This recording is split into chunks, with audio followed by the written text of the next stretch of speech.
je m'appelle Marie Fouéré, j'ai 18 ans, je suis partie 6 mois en Bulgarie. Je suis revenue il y a à peu près 3 jours et l'année prochaine, je vais entamer des études de droit.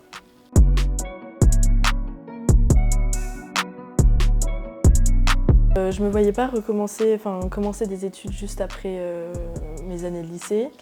Je voulais faire un break, je voulais prendre du temps pour moi, réfléchir à ce que j'étais, réfléchir à qui j'étais, à ce que j'aimais faire. Et c'est la raison pour laquelle j'ai décidé de faire du volontariat. Aussi, il y avait un aspect important, c'était que je voulais vraiment bien parler anglais. Je ne maîtrisais pas assez l'anglais pour moi et je pense que c'est important de parler cette langue, donc je voulais la maîtriser. Oui.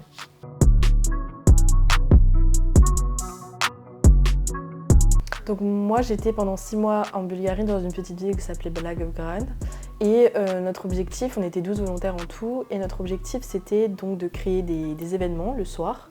On avait donc un travail de bureau de 10h à 17h et le soir, 3 fois par soir, on avait des événements. Moi par exemple, c'était des événements sur l'art en général. J'ai fait des événements sur Jean-Michel Basquiat, j'ai fait des événements sur de la poterie ou ce genre de choses, des activités plus manuelles donc. Aussi, on avait des projets personnels à faire. Moi, par exemple, j'ai fait un podcast sur l'art en général. Donc, avec une Allemande, on a par exemple parlé de Claude Monet. Il y avait différents projets personnels. Je sais qu'il y avait une fille, c'était sur TikTok par exemple. Un autre garçon qui faisait des vidéos, qui parlait de livres aussi, de livres qui lui plaisaient. Donc c'était ce qu'on était amenés à faire, oui, là-bas.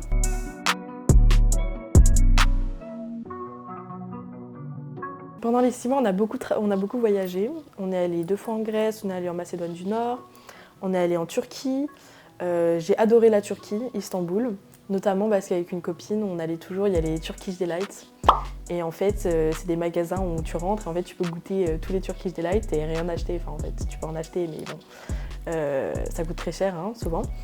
Et du coup, on rentrait dans tous les petits magasins et on goûtait un peu tout et ensuite on ressortait. Et c'était sympa.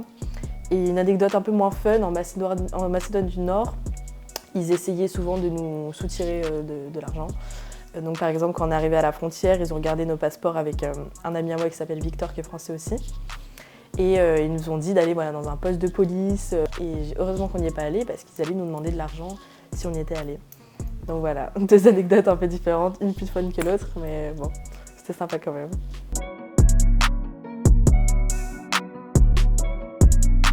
Je dirais zdravейте, ça veut dire bonjour en bulgare. On disait à toutes les sauces, c'était sympa. Puis je sais pas, j'aime bien ce mot, zdravейte, c'est cool, j'aime bien.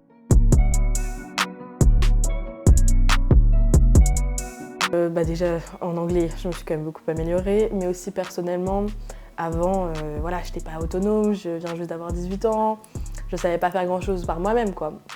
Moi j'habite toujours chez mes parents, c'était toujours mes parents qui faisaient les choses. Et donc quand je suis partie en Bulgarie, j'ai pu me développer, disons. Je faisais tout moi-même. Puis aussi ma vision des choses a changé. À Angers, on est quand même dans une petite bulle. Quand on sort de cette petite bulle, on voit les choses aussi, la difficulté aussi des gens dans le monde. En Bulgarie, il y a beaucoup de pauvreté. Quand on sort des villes, c'est vraiment la pauvreté, quoi. Donc c'est très dur aussi à voir. Donc oui, j'ai quand même changé, mais positivement, je dirais. Et puis même avec les gens, on était toujours amenés à être en contact avec des gens matin, midi et soir. J'avais une roommate, une coloc là, dans ma chambre. C'était toujours avec quelqu'un, donc faut prendre sur soi. Quand on est énervé, faut pas le dire. Faut beaucoup prendre sur soi en fait, et faut se taire beaucoup. Et ça va, ça s'est bien passé. En tout cas, oui, j'ai changé, on peut dire ça, oui.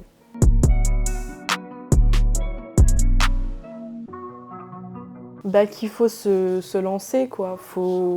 Moi, j'avais beaucoup d'appréhension sur la mission, sur la Bulgarie. Et voilà, je pense qu'il faut pas... Parfois, faut plonger dans le bain.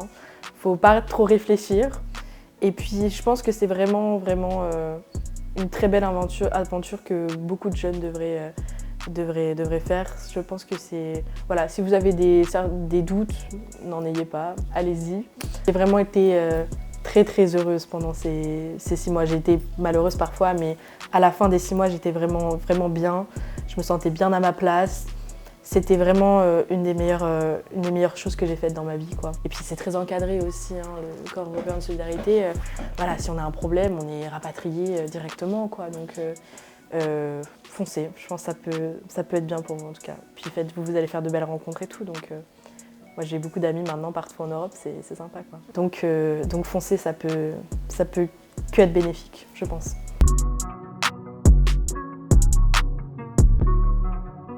J'avais pas tant de réponses que ça. Et puis j'arrive en septembre, je commence mon année de droit. Et je voulais partir absolument, mais donc voilà, la Bulgarie m'avait acceptée. Au début, j'étais vraiment... je voulais pas y aller. Je me disais, mais qu'est-ce que c'est que ce pays? Je connais rien. La Bulgarie, non merci. Et puis j'ai décidé d'y aller. Je me suis dit, bon, au pire, on tente et puis on va voir. Et puis si c'est pas bien, je reviens, je recommence, je continue mes années de droit, il n'y a pas de problème. Et donc j'y suis allée et voilà, un peu sur un coup de tête et je ne regrette rien.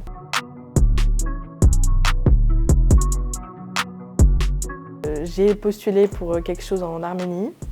Dans 2 semaines, je suis censée repartir. Et puis sinon, je peux regarder pour d'autres volontariats ou alors je vais travailler, puis je vais terminer l'année scolaire comme ça. Et l'année prochaine, en septembre, je suis sur les bancs de la fac. Ça va être sympa.